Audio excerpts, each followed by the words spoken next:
En Californie, pendant plus d'une décennie, des incendies suspects ravagent les grandes surfaces et les résidences privées. Faute de preuves matérielles, les enquêteurs sont incapables de prouver qu'ils ont été déclenchés, ces incendies, intentionnellement. Jusqu'à ce qu'ils découvrent le manuscrit d'un roman qui décrit le déroulement des sinistres dans leurs moindres détails. Une femme meurt dans un accident de voiture. Les enquêteurs pensent tout d'abord que l'alcoolisme de la conductrice est à l'origine du drame. Alors que l'affaire est sur le point d'être classée, la découverte d'une plante qui est restée accrochée dans les cheveux de la victime incite le médecin légiste à revoir complètement ses conclusions.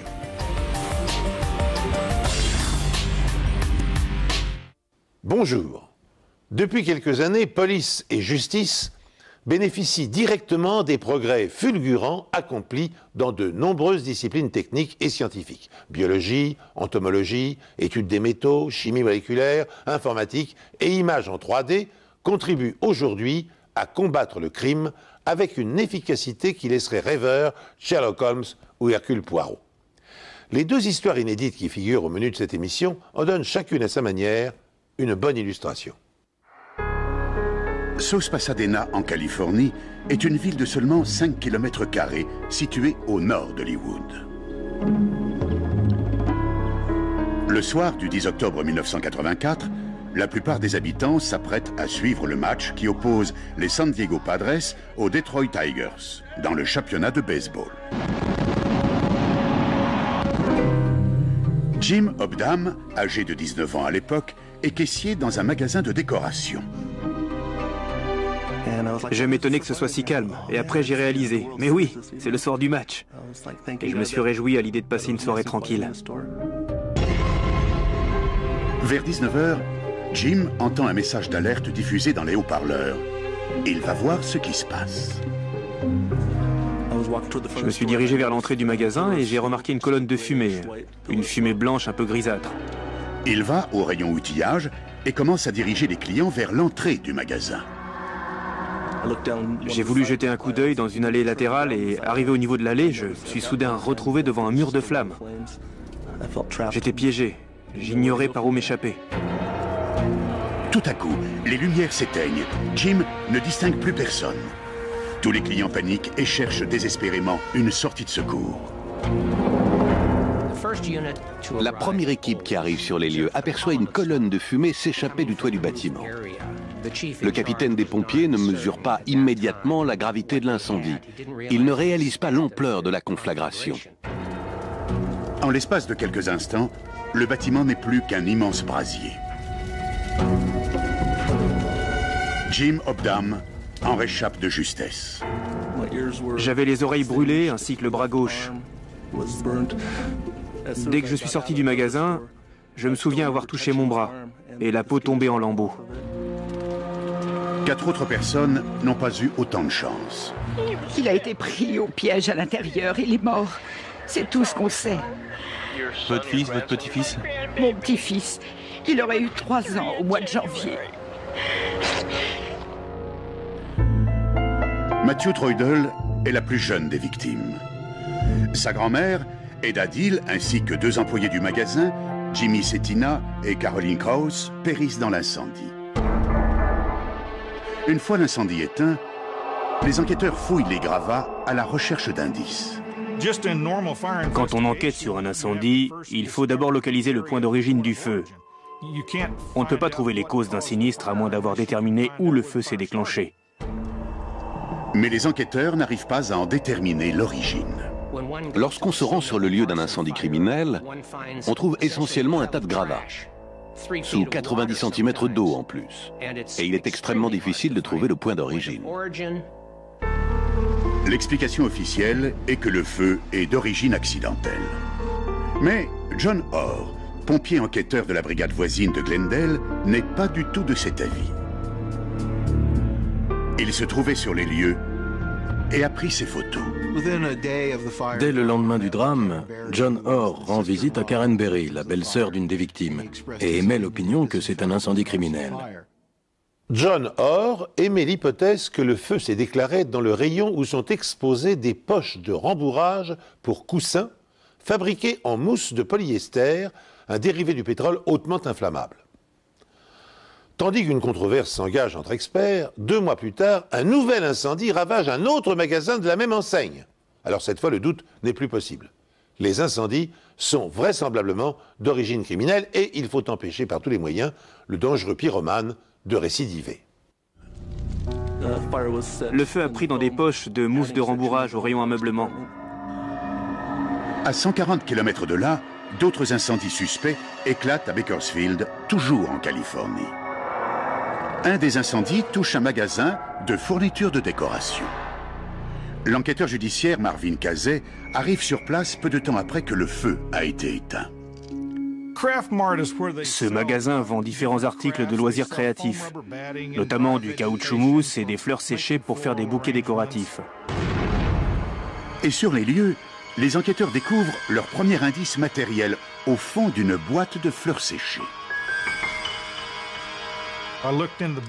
J'ai regardé dans la boîte et j'ai vu un bout de papier réglé jaune qui avait été utilisé pour camoufler un dispositif incendiaire. C'était aisément reconnaissable car il y avait 3 allumettes attachées autour d'un mégot de cigarette, le tout enroulé avec un élastique. Le dispositif est étudié pour se consumer très lentement, ce qui laisse au pyromane le temps de s'enfuir. En se consumant, la cigarette entre en contact avec le soufre au bout de l'allumette et le feu se propage instantanément. Un autre incendie se déclenche le même jour dans un magasin de tissus voisin, dans un rayon qui contient des oreillers et du caoutchouc mousse. Il ne fallait pas être un génie pour comprendre que tous ces feux étaient l'œuvre d'un pyromane. D'autres incendies éclatent à Fresno et Tulare, 2 villes situées au nord de Bakersfield. Sur un des lieux, les enquêteurs découvrent un dispositif incendiaire identique à celui retrouvé au magasin de fournitures de décoration. Casey recoupe les dates et les lieux des incendies. Il découvre alors une coïncidence troublante. Ils se sont tous produits dans des villes traversées par l'autoroute 99, au moment où un groupe d'enquêteurs en incendie est réuni en congrès annuel à Fresno. Alors, ça m'a tout de suite mis la puce à l'oreille. Je me suis dit que c'était peut-être un des nôtres qui était responsable. Casey se procure la liste des 300 personnes qui ont participé au colloque. Puis il réduit ce nombre à 55 personnes, selon la distance qui sépare leur domicile de la ville du Congrès. Ce que ces 55 personnes avaient en commun, c'est qu'elles avaient participé au colloque, avaient voyagé seules et traversé Bakersfield par l'autoroute 99. Lorsque Casey dit à ses supérieurs que l'un des 55 enquêteurs en incendie est le pyromane qu'elle recherche, on ne l'a pas écouté. On m'a rejeté, on m'a tourné le dos, parce que j'osais avancer la thèse qu'un pompier était pyromane. Personne, je dis bien personne à ma connaissance, n'a cru que Casey tenait une piste. À vrai dire, quand je me rendais aux réunions professionnelles, je ne pouvais parler de cette thèse à personne parce que personne n'avait envie de l'entendre. Personne ne partageait mes idées. Cette incrédulité aura des conséquences dramatiques sur la suite de l'histoire. Convaincu que sa théorie repose sur une réalité, Marvin Casey envoie le dispositif de l'incendiaire, retrouvé dans le magasin de décoration, au laboratoire judiciaire du BATF, le Bureau fédéral des alcools, tabac et armes à feu, pour y être analysé. Le mécanisme rudimentaire se compose d'un morceau de papier jaune millimétré, soigneusement enroulé autour d'une cigarette prête à se consumer. Aussitôt, un expert du BATF tente de prélever des empreintes digitales à l'aide de la nihydrine. La nihydrine est un produit chimique qui, lorsqu'il est appliqué sur le papier, réagit aux acides aminés, qui sont un constituant des résidus d'une empreinte. Il faut normalement une journée pour que le produit sèche, mais utiliser de l'air chaud accélère le processus. Par miracle, une empreinte partielle apparaît. Les empreintes sont considérées comme des traces fortuites. Leur apparition est un fait du hasard. Les spécialistes et les enquêteurs ont donc eu beaucoup de chances de découvrir une empreinte identifiable de surcroît. La couleur et les lignes du papier obscurcissent l'empreinte. Pour distinguer des détails supplémentaires, les criminalistes la photographient à l'aide d'un filtre spécial. Les filtres font ressortir l'empreinte, ainsi que les crêtes qui forment le dessin. Les filtres éliminent également la couleur de fond du papier, ce qui fait apparaître la forme plus clairement. L'empreinte est ensuite soumise à l'AFIS, le fichier d'identification nationale, qui renferme les empreintes des criminels déjà condamnés. Malheureusement, l'empreinte ne correspond à aucune des données de criminels répertoriés. Marvin Casey demande alors aux experts de comparer cette empreinte à celle des 55 personnes dont il a relevé la participation au congrès annuel des enquêteurs en incendie. Mais cette demande est rejetée. Ils m'ont expliqué qu'il y avait un trop grand nombre de démarches à effectuer auprès des services concernés pour obtenir les fichiers d'empreintes. Ainsi, l'investigation menée par Casey est momentanément dans une impasse. Mais 2 ans plus tard, une nouvelle vague d'incendies se produit, cette fois dans des villes traversées par l'autoroute 101. Quand Casey examine les dates des sinistres, il découvre qu'elles coïncident à nouveau avec celles d'un congrès régional qui réunit des enquêteurs en incendie. Et sur la liste des participants figurent 10 individus qui ont également participé au congrès précédent. J'étais emballé, je me disais que cette fois on tenait des éléments intéressants. Il a convaincu le labo du BATF de prendre la liste des 10 individus, d'obtenir subrepticement des tirages de leurs empreintes et de les comparer à celles qu'il avait trouvées. Mais hélas, cela n'a rien donné de concluant. Aucune empreinte ne correspond. Casey a peine à y croire. J'avoue que j'étais un peu découragé parce que j'étais persuadé qu'on tenait une piste valable avec les 10 noms qui étaient sur cette liste. 2 ans plus tard, le pyromane frappe à nouveau à Los Angeles, mettant le feu à des dizaines de magasins alentours et causant des millions de dollars de dégâts.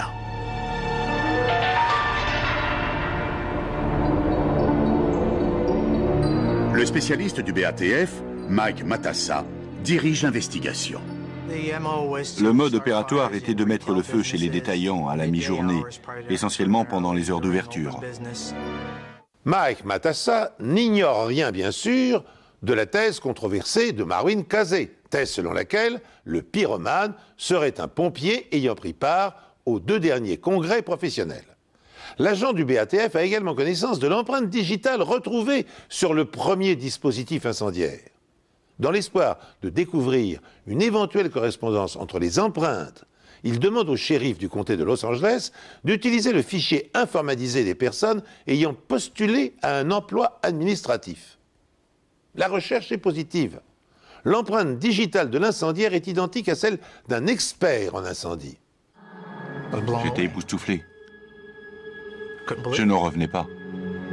L'empreinte correspond à celle de l'annulaire gauche de John Leonard Orr, un enquêteur en incendie de la brigade des pompiers de Glendale, en Californie.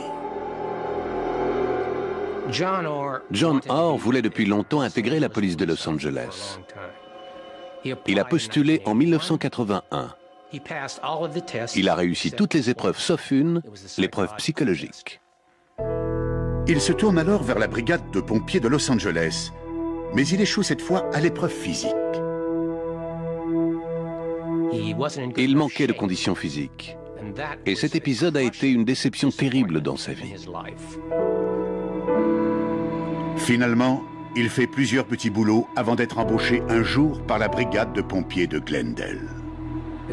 C'était la brigade qui payait le moins de toute la région de Los Angeles. Et il a gravi rapidement les échelons, est devenu pompier enquêteur et enfin, capitaine. Orr est l'une des 10 personnes sur la liste de Casey qui a participé aux 2 congrès professionnels. La première comparaison d'empreintes était simplement passée à côté. Mais l'empreinte ne relie Orr qu'à un seul des incendies. Plutôt que de l'arrêter pour un seul incendie avec des dommages mineurs et de récolter du même coup une condamnation mineure, Nous avons décidé d'enquêter pour tenter de le lier à tous les incendies qui avaient le même mode opératoire. Pour ce faire, il recourt aux technologies de surveillance les plus récentes.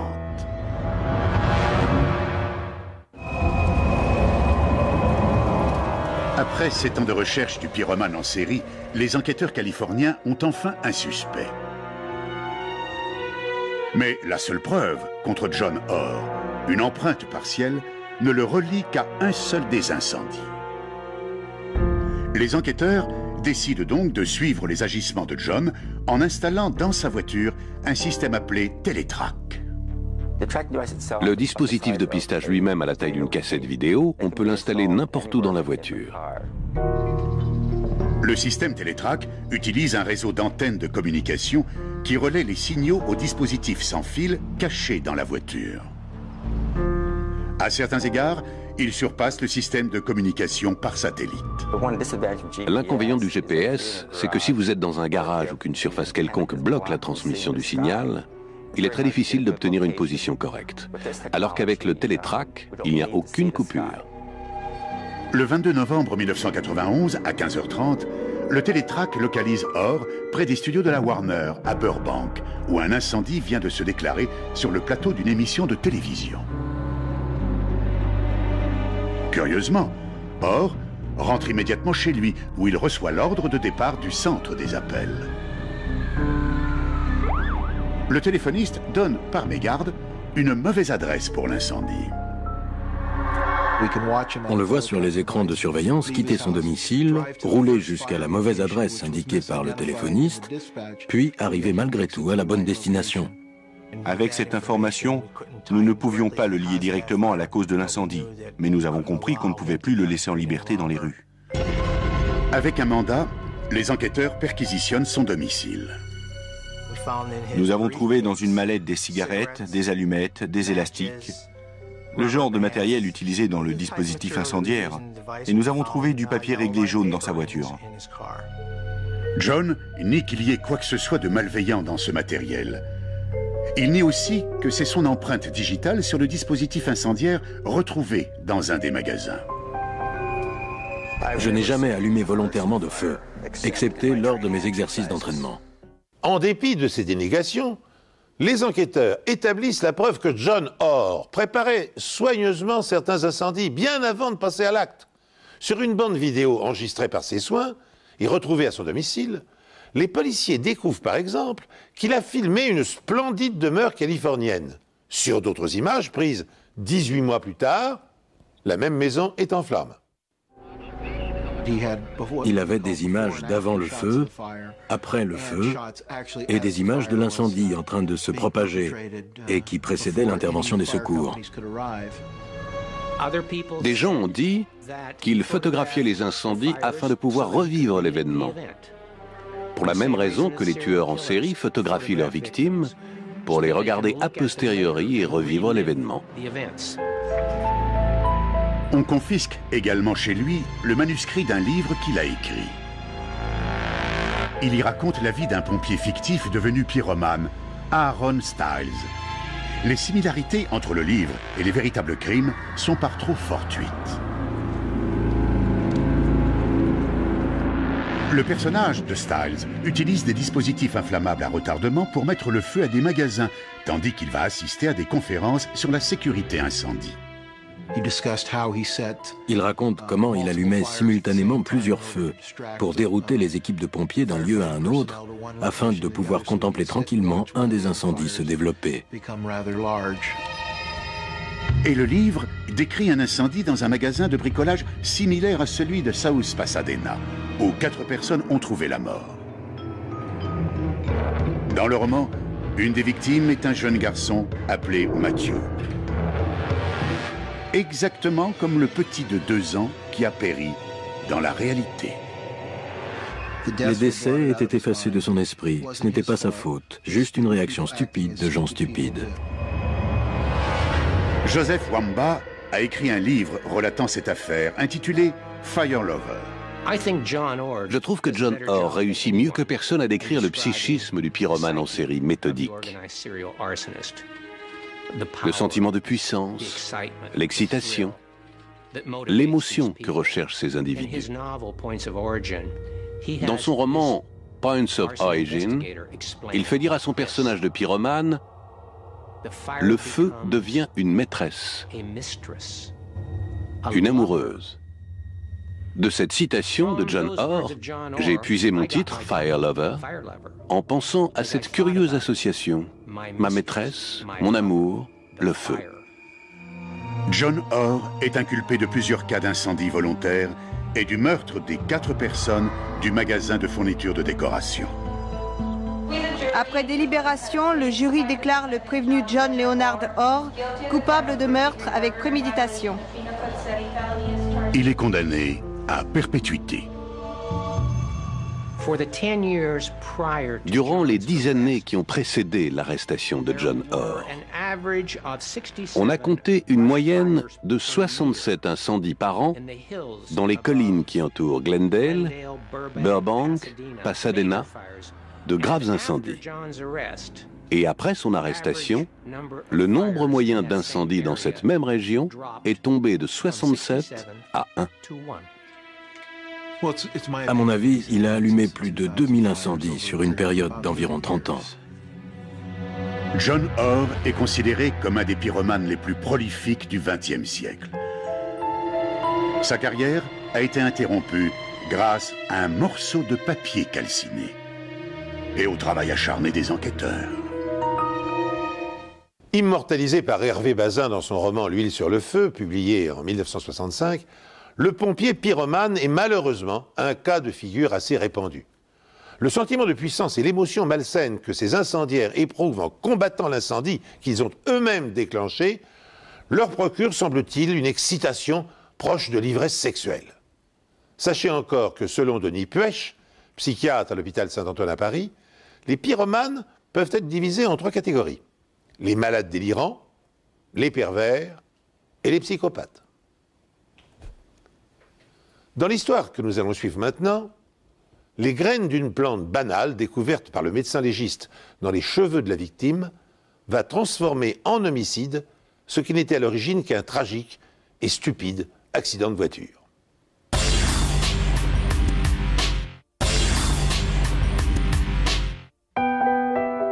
Peter et Patty Vlasic habitent la petite ville de Guilford dans le nord de l'État de New York. Guilford est une petite bourgade tranquille, un hameau très charmant. La principale attraction du coin est un magnifique lac. Beaucoup de gens y ont une maison secondaire. C'est aussi un lieu de prédilection pour les chasseurs de daims. Les Vlasic sont très appréciés à Guilford. Peter est propriétaire d'un bar local et Patty est infirmière à l'hôpital. Elle aimait beaucoup son travail. Elle trouvait ça très gratifiant. Ce l'ombre au tableau, Patty est arrêtée plusieurs fois pour conduite en état d'ébriété. Si j'avais dû la noter, je lui aurais mis 9 sur 10. Son seul défaut, sa seule faiblesse, c'était l'alcool. En dehors de ça, elle était parfaite. Elle aimait faire la fête et elle avait des problèmes, c'est vrai. Mais c'était une grande fille et elle était assez forte pour les gérer. Ça ne l'a pas empêchée d'aller à l'école et de décrocher son diplôme. Le 3 avril 2002, Patty est de service à l'hôpital entre 15h et 23h. Lorsqu'elle rentre chez elle, Peter est à la maison, mais pas les enfants. Ce soir-là, ma femme a oublié de récupérer les enfants qui étaient chez la babysitter. Il a dit que c'était une erreur et qu'il s'était mal compris. Quand elle est arrivée chez elle, elle a dû penser que M. Vlasic les avait récupérés. Et lui pensait que sa femme le ferait. Le couple prend son pick-up et file chercher les enfants chez la babysitter. En chemin, Patty tente de jeter une cigarette par la fenêtre. Avec le vent, la cigarette a atterri dans la voiture. Les 2 passagers ont été distraits par celle-ci et ont quitté la route des yeux. Lorsqu'il relève la tête, il tombe nez à nez avec un daim. Patty donne un coup de volant et perd le contrôle du véhicule qui finit sa course dans le lac. Malheureusement, Peter ne réussit pas à sortir sa femme de la voiture. J'arrivais pas à la tirer. Tous les jours, je regrette de ne pas avoir été plus fort. J'aurais tellement aimé la remonter à la surface. Peter court vers la maison la plus proche pour appeler les secours. Les plongeurs récupèrent le corps de Patty au fond du lac glacé. Puis une ambulance l'emmène jusqu'à l'hôpital où elle travaille. Malheureusement, les médecins ne parviennent pas à la sauver. J'avais plus envie de vivre. Je ne me voyais pas continuer ma vie sans elle. C'était au-dessus de mes forces. Je voulais mettre fin à mes jours. J'ignore d'où il venait, mais j'ai reçu des signes qui m'ont empêché de le faire. Les tests toxicologiques montrent que Patty avait un taux d'alcool dans le sang bien en dessous de la limite légale. Elle avait bu, c'est certain. Étant donné son sexe et sa taille, je dirais qu'elle avait bu 2 ou 3 verres dans les 2 heures précédant l'accident. Comme pour tous les accidents graves, les autorités ouvrent une enquête, mais celle-ci soulève plus de questions qu'elle n'apporte de réponses. Le docteur James Terzian effectue l'autopsie de Patty Vlasic le lendemain de l'accident qui lui a coûté la vie. Elle avait 35 ans. Elle avait pas mal d'écorchures et de contusions, des éraflures et des bleus sur le visage à l'intérieur de la lèvre supérieure et au niveau des épaules. C'était des blessures superficielles. Elle portait aussi des traces d'hémorragie pétéchiale à la surface des poumons. Ce genre d'hémorragie peut apparaître en cas de noyade, mais curieusement, il y a très peu d'eau dans les poumons de Patty. On n'a pas forcément besoin d'avoir de l'eau dans les poumons pour se noyer. Il est tout à fait possible d'avoir de l'eau dans les poumons parce qu'on a été plongé dans l'eau après avoir été tué. Les tests effectués au laboratoire confirment que Patty avait bu. Dans son rapport préliminaire, le docteur Terzian conclut qu'il y a de fortes chances pour que la victime soit morte noyée. J'ai observé des blessures cutanées mineures, des écorchures et des contusions, mais elles ont très bien pu être faites au moment où le corps a été repêché. C'est pour ça que j'ai d'abord penché pour la noyade. Les enquêteurs font une autre découverte. Pour une raison inexpliquée, ils retrouvent de la bardane accrochée aux cheveux et aux vêtements de Patty. La bardane est une plante commune que l'on trouve souvent dans les décombres. La bardane est munie de bractées à crochets qui s'accrochent facilement aux toisons des animaux ou aux gens. Ainsi, la plante voyage et se reproduit au gré des vents et de ceux qui la portent. Dès qu'elle atterrit quelque part, elle s'installe et se met à pousser. Sur le lieu de l'accident, les enquêteurs constatent que le véhicule a pris une trajectoire étrange avant de plonger dans l'eau. La majeure partie du lac est bordée de résidences avec des maisons et des garages. Quant à la zone qui n'est pas habitée et qui ne comporte pas de maisons, elle est bordée par une glissière de sécurité pour empêcher les gens de plonger dans le lac.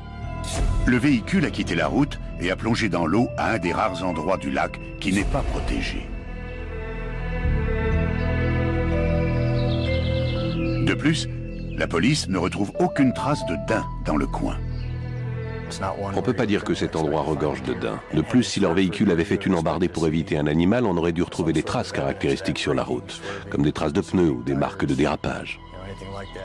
Les enquêteurs retrouvent bien des traces des pneus correspondant au véhicule de Patty, mais à un endroit totalement inattendu, dans l'herbe, de l'autre côté de la route et à l'extrémité de la file de droite. Richard Cobb, expert en accident, rassemble ces données, puis à l'aide d'une formule mathématique complexe, il trace l'angle du virage pris par la voiture et détermine la vitesse à laquelle elle roulait. Et à l'issue de ces calculs, le spécialiste découvre une nouvelle incohérence. C'est la formule de la vitesse critique de virage. Elle tient compte du type de route, du facteur de friction du revêtement, ainsi que de la trajectoire du véhicule, c'est-à-dire l'arc de rotation. Cela permet de calculer la vitesse au-dessus de laquelle le véhicule ne peut plus effectuer le virage, car le conducteur aurait perdu le contrôle. Dans la formule, V représente la vitesse, G est la constante de gravitation équivalent à 9,81 mètres secondes au carré, R est le rayon du virage et la lettre grecque mu, le coefficient de friction du revêtement de la route ou le coefficient de pénétration dans l'air. La formule révèle que le véhicule des Vlasic roulait à moins de 50 km/h, beaucoup moins que dans le témoignage de Peter. À une vitesse supérieure, l'intérieur du pick-up aurait été endommagé. On aurait dû retrouver les traces de choc sur le tableau de bord, les empreintes des genoux des passagers et les traces sur le volant, sans parler du pare-brise et des vitres. Dans la plupart des cas, les passagers non ceinturés vont cogner le rétroviseur qui se détache du pare-brise et parfois même se brise. Or là, on n'a rien remarqué de tout ça. Et l'analyse de la voiture révèle une autre contradiction. Peter a dit qu'il était sorti du véhicule par la portière passager. Or, quand la voiture a été repêchée dans le lac, la portière de droite était fermée. Il a aussi déclaré que c'est Patty qui conduisait et qu'elle était toujours dans la voiture quand il est sorti, alors que le corps de Patty a été retrouvé à l'extérieur du pick-up au fond du lac. Son récit ne tient pas debout. Selon lui, la dernière fois qu'il l'aurait vue, elle était assise du côté conducteur. Au domicile des Vlasic, les enquêteurs trouvent le journal intime de Patty. Ils découvrent alors que Patty et Peter menaient une vie sexuelle peu conventionnelle.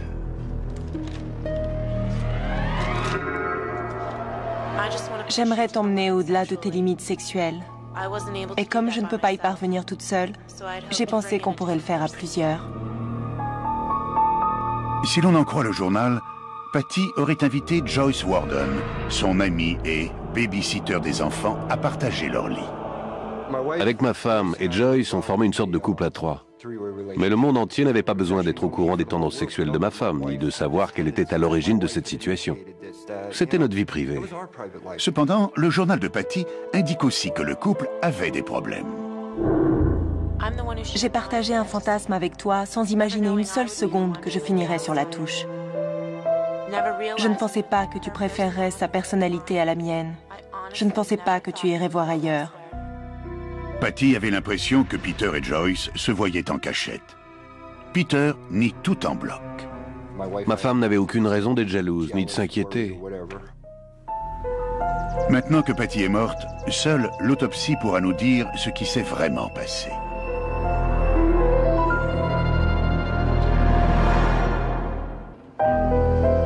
Un détail intrigue le médecin qui a effectué l'autopsie sur le corps de Patty Vlasic. Pourquoi a-t-on retrouvé de la bardane dans ses cheveux et sur ses vêtements? J'ai d'abord pensé que l'Écosse était accrochée à ses cheveux et ses vêtements lorsque les secours l'ont repêché dans le lac. J'ai demandé à la police de retourner sur le lieu de l'accident, à l'endroit précis où ils ont sorti son corps pour voir s'ils ne trouvaient pas d'autres traces de bardane, que ce soit au bord de l'eau ou même dans l'eau. Les enquêteurs ne trouvent aucune végétation de ce type autour du lac. Comment une femme peut-elle aller récupérer ses enfants chez la babysitter avec de la bardane dans les cheveux? C'est impossible. Les enquêteurs font appel au biologiste Julian Shepard pour en savoir plus sur la bardane. En général, on trouve ce genre de plantes dans les vieilles basses-cours, autour des vieux bâtiments ou dans des lieux désaffectés. Le plus souvent, elle pousse dans les coins que les tondeuses n'ont pas réussi à atteindre. Dès qu'elle a un peu de place, elle peut pousser très vite. Le docteur Shepard explique aussi que cette plante ne pousse pas dans l'eau et qu'il n'y a pas de traces de bardane dans les jardins bien entretenus qui bordent le lac de Guilford. Mais les enquêteurs trouvent toutes sortes de plantes sauvages dans le jardin des Vlasic. Il avait un jardin qui était tondu régulièrement, mais je ne dirais pas qu'il était bien entretenu. Les agents de police qui ont fait les recherches préliminaires ont remarqué qu'il y avait pas mal de bardane dans sa propriété. Les enquêteurs trouvent de la bardane dans le jardin des Vlasic. Une des tiges est brisée et porte un corps étranger. Il s'agit d'un cheveu brun. Les tests ADN révèlent qu'il s'agit d'un cheveu de Patty Vlasic. Maintenant qu'on avait des données anatomiques, il nous fallait les conjuguer avec le contexte et les éléments retrouvés sur le lieu. Les enquêteurs du Michigan constatent aussi que, curieusement, l'avant du véhicule n'a pas été endommagé lors de l'accident. Pour tenter de comprendre cette énigme, ils effectuent des tests et constatent que si l'on plonge un véhicule motorisé dans un lac à 50 km/h, le pare-choc et la calandre subissent forcément d'importants dégâts. Ces tests apportent un éclairage supplémentaire. Un véhicule de la taille d'un van ou d'un pick-up ne coule pas immédiatement. Il lui faut d'1 minute à 4 minutes pour disparaître entièrement sous la surface de l'eau. Fort de ces constatations troublantes, les policiers repassent le véhicule de Patty au peigne fin. Ils font cette fois une découverte intéressante. Ils retrouvent sur le siège arrière le beeper de la victime ainsi que plusieurs de ses cheveux. On en a conclu qu'une personne normalement constituée, à condition qu'elle soit toujours consciente après le choc, devrait pouvoir s'échapper du véhicule avant que ce dernier ne soit submergé. Plus on analysait cette affaire, moins le récit initial collait avec les preuves. La température du lac le soir de l'accident était de 4 degrés. Les médecins affirment que si Peter était rentré complètement dans l'eau, il aurait dû souffrir d'hypothermie. On ne peut pas dire que l'eau soit très chaude en avril. Si vous y êtes plongé pendant un moment, vous aurez forcément des séquelles immédiates. La température de son corps, d'après ce que j'ai compris, aurait dû être beaucoup plus basse que lorsque les médecins l'ont vu pour le soigner. Quand Peter est arrivé à l'hôpital, sa température n'était que très légèrement en dessous de la normale. Quand je suis arrivé, il n'avait pas encore pris sa température. Sur les chaussures de Peter, on retrouve la même bardane que celle retrouvée sur les cheveux et le manteau de Patty. Tous ces éléments, ainsi que les blessures à la lèvre de Patty et les traces d'hémorragie pétéchiale observées dans ses poumons, convainquent le médecin légiste que la cause de la mort est la suffocation et non la noyade. On a récapitulé ce qu'on savait et on a conclu qu'elle était morte avant de plonger dans le lac. Peter Vlasic nie avoir tué sa femme. Il dit même qu'il peut le prouver. J'avais une preuve scientifique, médicale. L'accusation reste persuadée que Patty Vlasic a été assassinée par son mari Peter, qui a essayé de faire passer son crime pour un accident. L'assurance vie de Patty s'élevait à 300 000 $. L'argent constituait un mobile sérieux pour pousser M. Vlasic à tuer sa femme. Surtout quand on sait que 8 heures après l'accident, il était déjà au téléphone pour toucher son assurance vie. L'accusation pense que Peter a volontairement laissé les enfants chez la babysitter pour se retrouver seul avec Patty quand elle reviendrait de l'hôpital. Peter était rentré depuis 1 heure. Tous leurs proches sont d'accord pour dire que c'était à lui d'aller récupérer les enfants et de les ramener à la maison. Je suis sûr que cela faisait partie de son plan. Il voulait être sûr que les enfants seraient absents au moment où il commettrait son meurtre. Une fois que Patty a bu son verre, Peter l'entraîne dehors pour l'attaquer.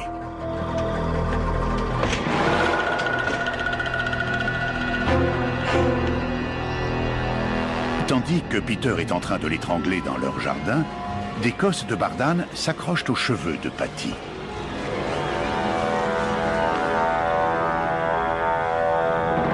Ensuite, Peter traîne le corps jusqu'au pick-up. En chemin, d'autres cosses s'accrochent au manteau de Patty et aux chaussures de son assassin. Les preuves retrouvées dans le véhicule indiquent que le corps était à l'arrière. Les marques de pneus montrent que Peter s'est arrêté sur le côté droit de la route. Puis, lentement, il a orienté le pick-up vers l'endroit dépourvu de rambarde pour préparer son plongeon dans le lac. Mais il a laissé les 2 portières fermées et le corps de Patty a été retrouvé en dehors du véhicule.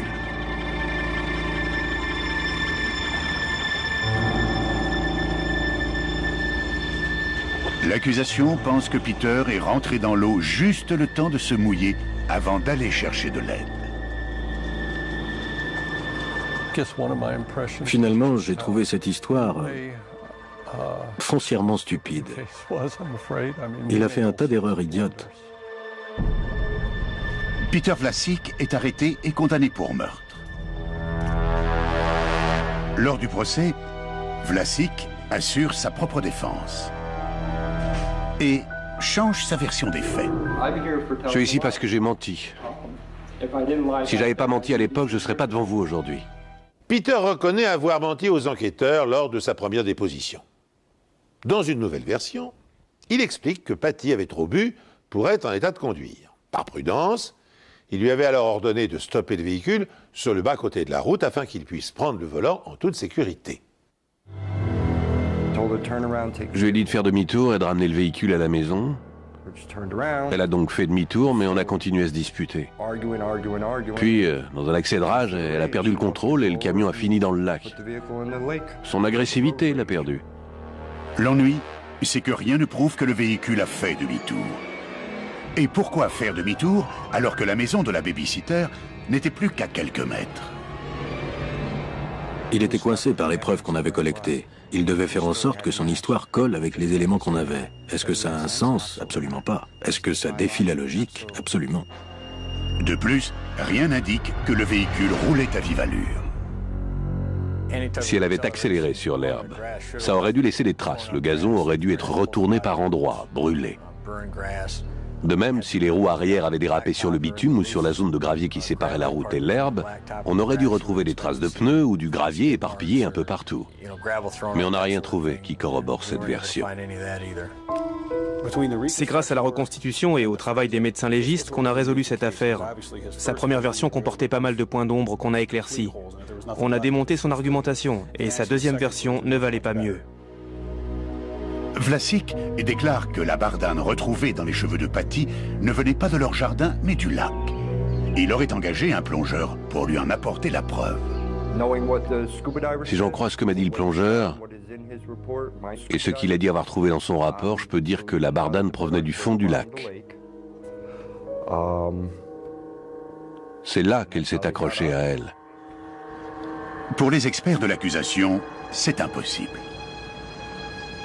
Si la bardane avait séjourné dans l'eau, elle aurait dû être abîmée.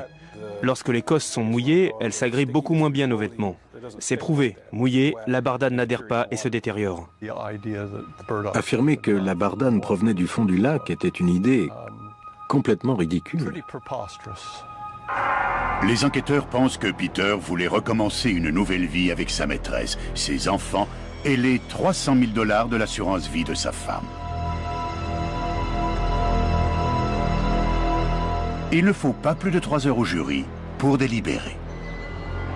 Le prévenu est accusé de meurtre sans préméditation. Votre verdict? Il est coupable. Peter Vlasic est condamné à la prison à perpétuité, avec 25 ans ferme. Il continue pourtant de clamer son innocence. Je croyais qu'on avait la présomption d'innocence, mais c'est faux. On est coupable tant qu'on n'a pas prouvé son innocence. Tout ça dépendant de la somme d'argent que vous avez. C'est à vous de prouver que vous n'avez pas fait ce dont on vous accuse.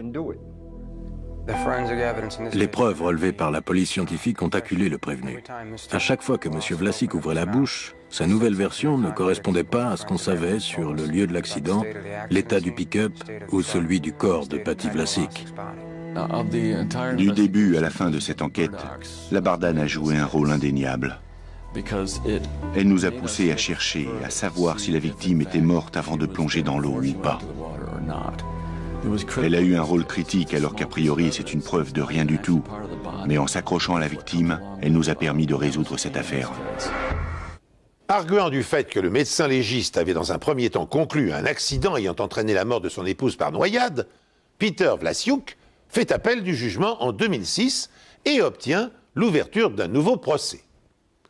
Son avocat réfute également l'utilisation abusive du journal intime de la victime comme pièce à charge contre son client. Dans ce journal, Patty a consigné tous les détails de sa vie privée. Elle y raconte ses fantasmes sexuels, mais aussi la violence de son mari à son encontre. Ashley, la fille de Vlasic, continue de croire pour sa part en l'innocence de son papa. Elle vit avec ses grands-parents paternels en face de la maison de ses parents et espère que son père viendra bientôt les rejoindre. Mais néanmoins, le procès a été ajourné 1 an plus tard. Et tenez-vous bien, le juge en charge de l'affaire ayant été démis de ses fonctions après avoir été accusé d'avoir volontairement écrasé une fillette âgée de 12 ans. C'est sur cette note tragicomique que se referme cette émission. Merci de l'avoir suivi. Et si vous le voulez bien, nous nous retrouverons prochainement sur cette antenne pour un nouvel épisode des Enquêtes Impossibles.